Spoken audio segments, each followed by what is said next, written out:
Hi friends, எல்லோரும் எப்படி இருக்கீங்க? நான் ரொம்ப நல்லாயிருக்கேன். நீங்களும் நல்லா இருப்பீங்கன்னு நினைக்கிறேன். இன்றைக்கி நம்ம இந்த விலாகில் பார்க்க போகிறது என்னென்னு பார்த்தீங்கன்னா, இன்றைக்கி வந்து நவராத்திரியின் 9வது நாள்.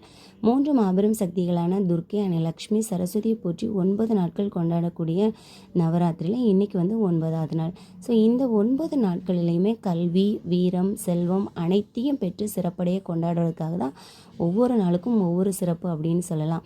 ஸோ இந்த நாளில், அதாவது இன்றைக்கி 9வது நாள் வந்து இன்றைக்கி சரஸ்வதி தேவியை வழிபடுறது மிகப்பெரிய சிறப்பு அப்படின்னு சொல்லுவாங்க. இன்றைக்கி நம்மளுடைய குழந்தைகளுடைய பள்ளி புத்தகங்கள், அதுக்கப்புறமா வந்து குழந்தைகளுடைய படிப்பு மற்றும் தொழிலில் வந்து நல்ல முன்னேற்றம் அடையணும் அப்படிங்கிறதுக்காக கொண்டாடக்கூடிய ஒரு முக்கியமான நாள் தான் இந்த சரஸ்வதி பூஜை. ஸோ இந்த 9 நாள் முடிஞ்சு நாளைக்கு வந்து விஜயதசமி.